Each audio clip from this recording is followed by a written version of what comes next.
இந்நிகழ்ச்சி ஸ்ரீராமனின் அருளமுதமாக வழங்கப்படுகிறது.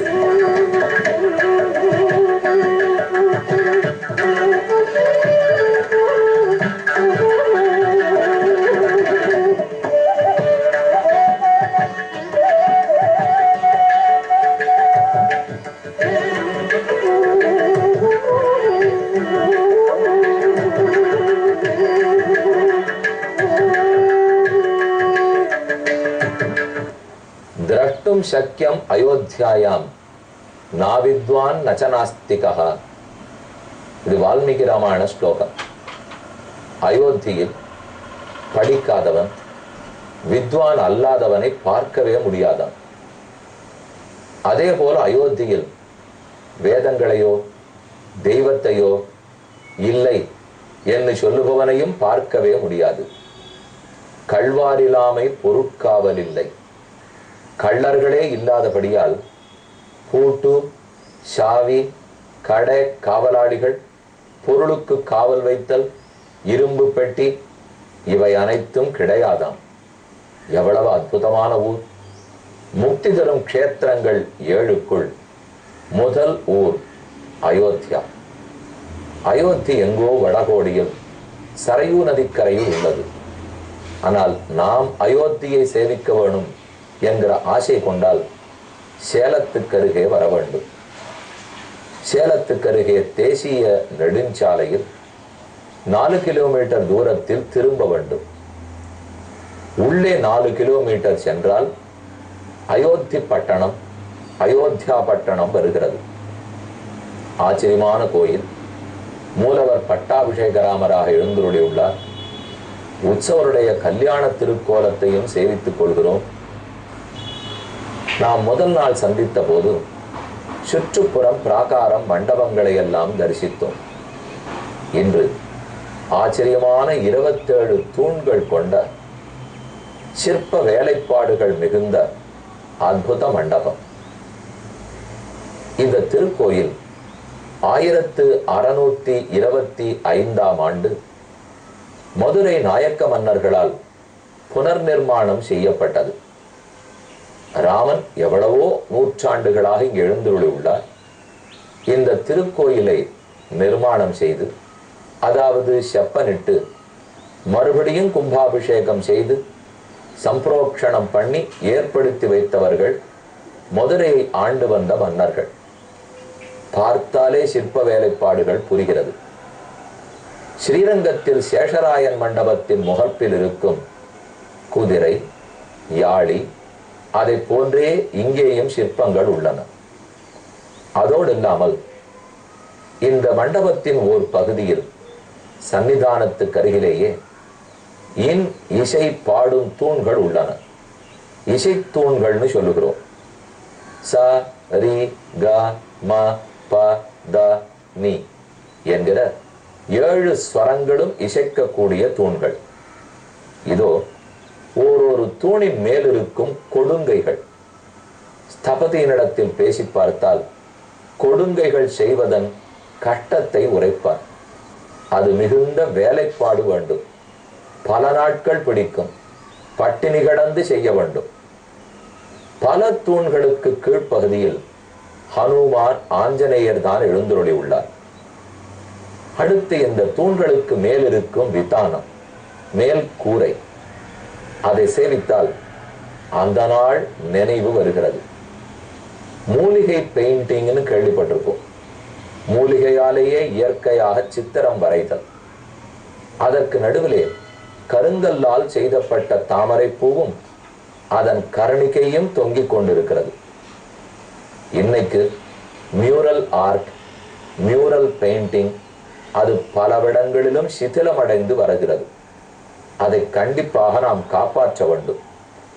ஓவியங்கள், சிற்பங்கள், கொடுங்கைகள், ஆங்காங்கு இருக்கக்கூடிய விதானம், கூரைகள், இதெல்லாம் இந்த 27 தூண்கள் கொண்ட மண்டபத்தின் சிறப்பம்சங்கள்.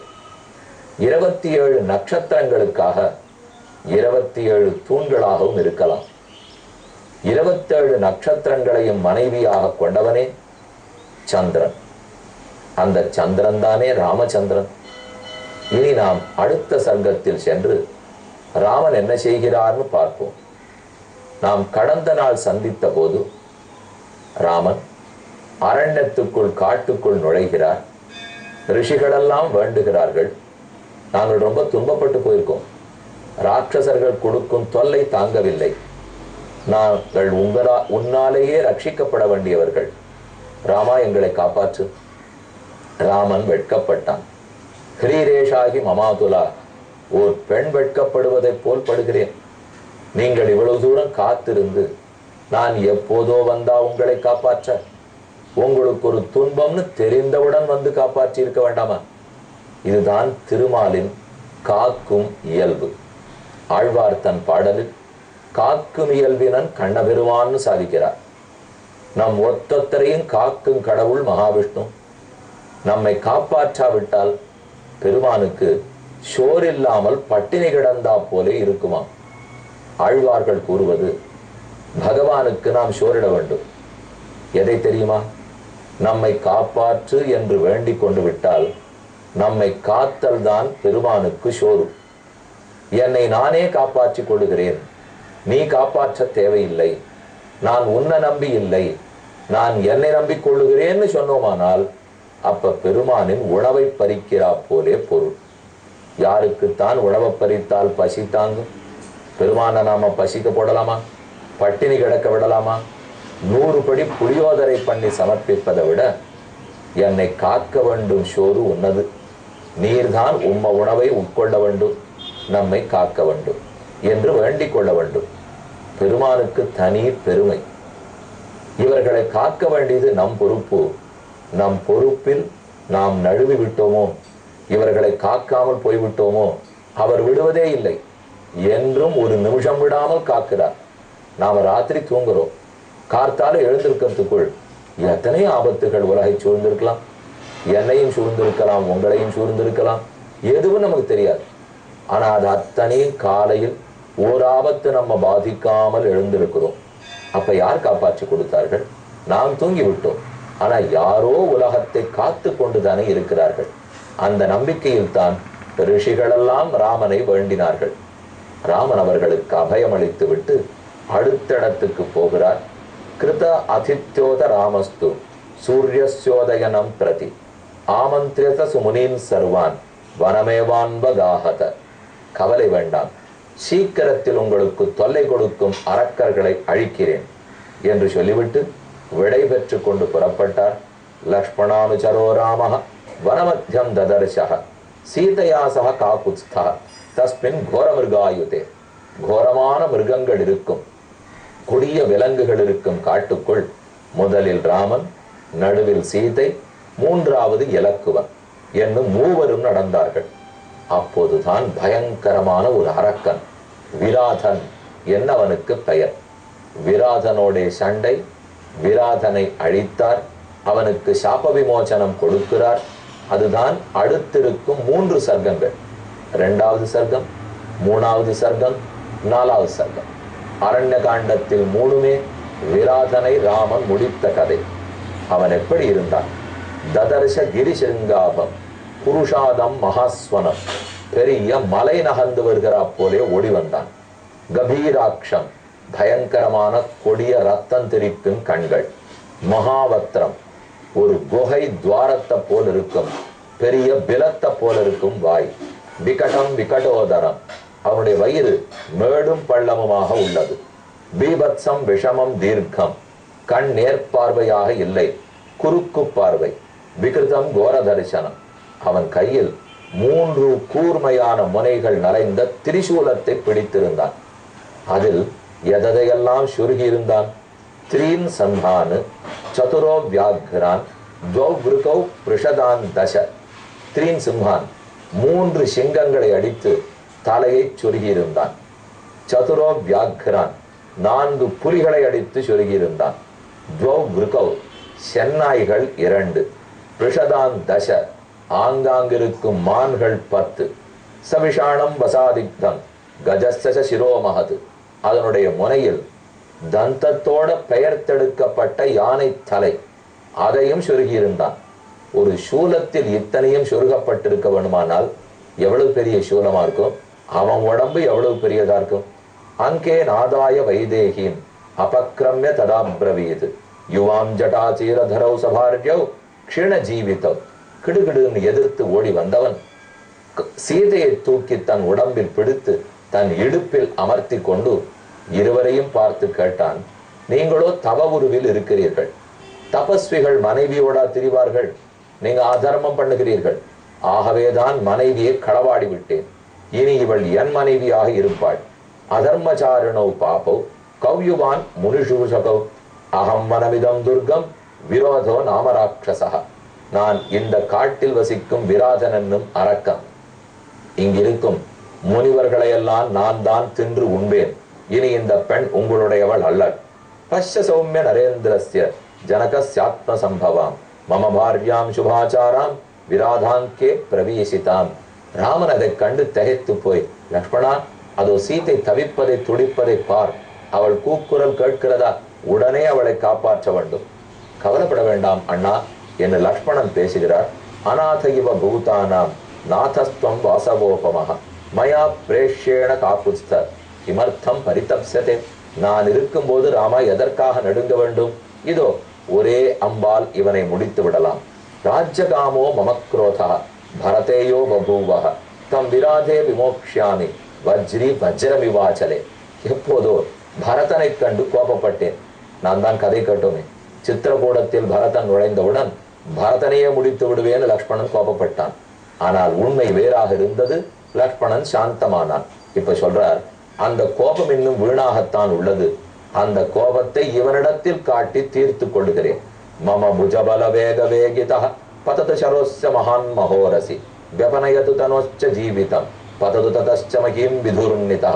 இதோ வில், நாணேற்றி விட்டேன், ஓர் அம்பு, இவனை அழித்து விடுவேன் என்று சூழரைத்தான் இலக்குவன். அடுத்து 3வது சர்க்கம். அதோவாச்ச புனர்வாக்கியம் விராத பூரயன் வனம் பிரிச்சதோ மமஹி ப்ரூதம் கவ்யுவான் துவகமிஷ்யதா. அப்போது கர்ஜிக்கிறா போலே விராதன் அரக்கன் கேட்கிறான், நீங்கள் இருவரும் ஆர்? பிச்சைக்காரர்களை போய் திரிகிறீர்கள், நீங்கள் ஆர்? ராமன் பதில் சொல்றார், க்ஷத்ரியோ விருத்த சம்பன்னோ வித்னோ வனகோச்சரோ. நாங்கள் இருவரும் தசரதனின் மைந்தர்கள், க்ஷத்ரியர்கள், இந்த நாட்டை ஆண்டு வந்தவர்கள். புத்திர கில ஜவஸ்யாகம் மாதா மம சதக்ரதா விராத இதி மமாஹுகு பிருத்திவ்யாம் சர்வராட்சசாக. அப்போது அவன் பதில் கூறுகிறான், இந்த உலகத்தில் உள்ள ராட்சசர்கள் எல்லாம் என்னை விராதன் என்று அழைப்பார்கள். ஜவன் என் தந்தை, மாதா சதக்ரதா அவர்களுக்குத்தான் பிறந்தேன். ராட்சசம் விகிருதாகாரம் விராதம் பாபச்சேதசம் ததசஜ்ஜம் தனுக்கிருத்வா ராம சுரிஷிதாஞ்சரான் சுசீக்கிரமபிசந்தாய ராட்சசம் நிஜகானஹா. உடனே ராமன் தன்னுடைய வில்லிலிருந்து ஓர் அம்பைய அது 7 அம்புகளாக புறப்பட்டு ராட்சசனை தாக்கியது.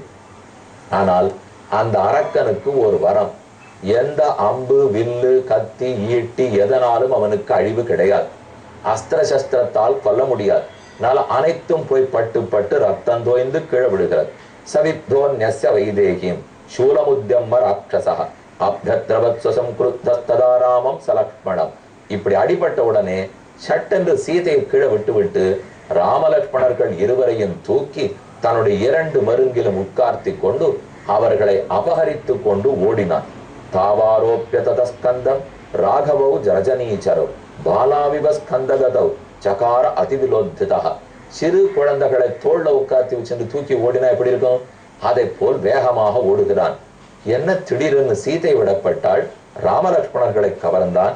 விராதோ வினயன் தோரம் ஜகாம அபிமுகோ வனம் வனம் மகாமேகநிபம் பிரவிஷ்டா துருமைர் மஹத்பிர் விவிதைருபேதிதம் நானாவிதைஹி பக்ஷிகுலைகி விசித்திரம் சிவாயுதம் வியாலமிருகைர் விகீர்ணம். அடர்ந்த காட்டுக்குள் ஓடுகிறார். சீதை தனித்து விடப்பட்டாள். இவள் ஓ ராமா எங்கே எங்கேன்னு அழுகிறாள். அவனோ திரும்ப பார்க்காமல் வேகமாக ஓடுகிறான். இன்னைக்கு நாமும் விராத குண்டத்தை சேவிக்கலாம். ஆனா அடர்ந்த காட்டு மார்க்கத்தில் சுமார் 7 கிலோமீட்டர் தூரம் உள்ள நடக்கணும். ரொம்ப ஆபத்தான பிரதேசம். அவ்விடத்துக்குள் ராமலக்ஷ்மணர்களை தூக்கி போனால் நமக்கும் பயமாத்தான் இருக்கு. காத்திருந்து என்ன நடந்ததுன்னு பார்ப்போம். இந்நிகழ்ச்சி